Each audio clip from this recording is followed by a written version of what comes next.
যখন আপনি আমি কোনো গুনার কাজ করি তখন দেখবেন মনটা, এই বুকটা একটা হার্টবিট বেড়ে যায়, তুপ তুপ তুপ তুপ তুপ তুপ তুপ তুপ তুপ তুপ, হয় কি হয় না?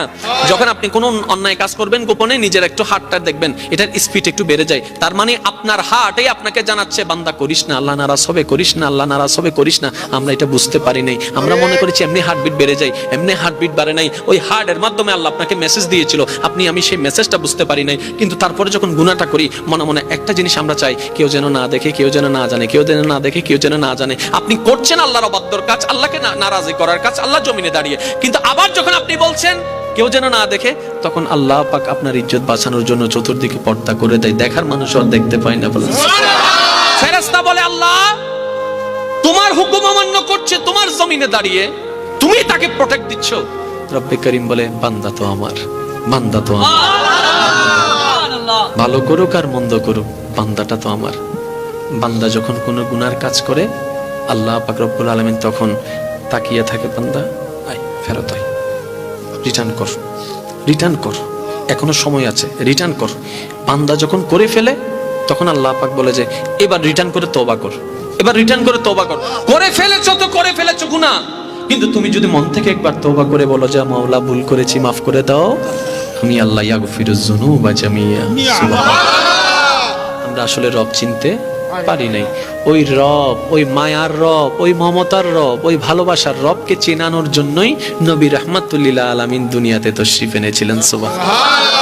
মনে রাখবেন ভাইরা, নবী সাবজেক্টটা তর্কের বিষয় নয়, কোরআন সাবজেক্টটা তর্কের বিষয় নয়, এটা অনুভবের বিষয়, এটা গবেষণার বিষয়, ঠিক না বেঠিক?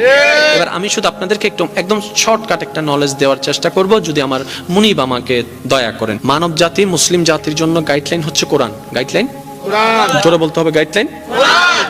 কোরআন থেকে আমরা গাইডলাইন নিব, সেভাবে জীবন যাপন করব, এটা হচ্ছে আমরা। আচ্ছা বলেন, নবীর একজন সাহাবা ছিল আবু বকর, সত্যের উপর ছিল না মিথ্যার উপর ছিল? আপনার আমার নবীর উপর কোরআন নাজিল শুরু হয়েছেন তখন নবীজির বয়স মোবারক কত? 40। কত? 40। শেষ হয়েছেন 63-তে, মানে 23টা বছর লেগেছে। একটু খেয়াল করবেন, কমপ্লিট কোরআন নাজিল হতে 23 বছর লেগেছে। কিন্তু এর আগে আবু বকর সিদ্দিক আকবর হয়ে গেছে। এখনো সম্পূর্ণ কোরআন নাজিল হয়, এখনো সম্পূর্ণ কোরআন নাজিল হওয়া শেষ হয়নি। কোন কোরআন? যে কোরআনটা আপনার আমার জন্য গাইডলাইন। প্রত্যেকটা আয়াত এখনো নাজিল হওয়া শেষ হয় নাই, কিন্তু Siddique Akbar success, Omar Farooq success, Osman Gani success, Maula Ali success. এবার আমরা প্রশ্ন করলাম, আমরা তো কোরআনকে দিয়ে সাকসেস হতে চাচ্ছি, কোরআনের সাজেশনের ছায়া তলে ওইটাকে মেনে সাকসেস হতে চাচ্ছি। আপনারা তো তখনই সাকসেস হয়ে গিয়েছেন, তখন কোরআন পরিপূর্ণ আসে নাই, সব হুকুম পরিপূর্ণ আসে নাই, সব আয়াত পরিপূর্ণ আসে নাই। How can possible? তখন সমস্ত সাহাবায়ে কেরামের দরবার থেকে উত্তর আসবে, একটা হচ্ছে থিওরিক্যাল আর একটা হচ্ছে প্র্যাকটিক্যাল, দুটোটাই হচ্ছে একটা। কোরআন হচ্ছে থিওরিক্যাল, ওই কোরআনে যা আছে নবী মুস্তাফার জীবনে প্র্যাকটিক্যাল তা আছে। বলেন সুবহানাল্লাহ।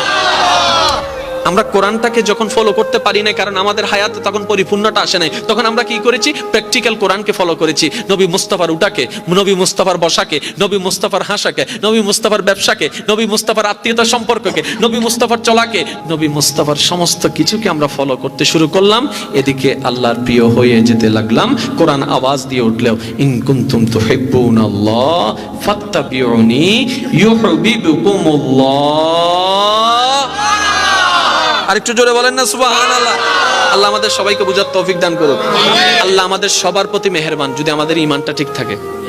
একটা এই পয়েন্টটা একটু বোঝার চেষ্টা করবেন। আল্লাহ আমাদের সকলের প্রতি স্পেশাল মেহেরবান, যদি আমাদের সকলের ঈমানটা কি থাকে।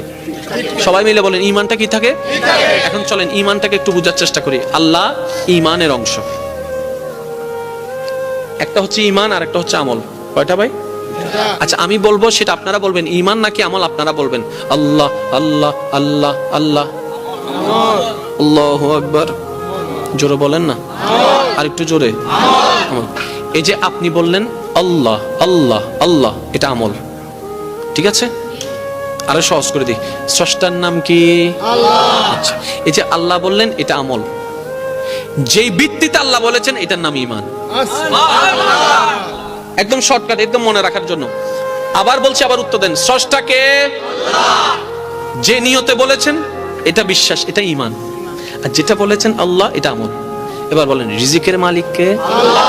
ওই রিজিকের মালিক বিশ্বাস করাটা ঈমান, বলাটা আমল, বলাটা। তাহলে কয়টা জিনিস পেলাম? ঈমান হচ্ছে ভিতরের জিনিস।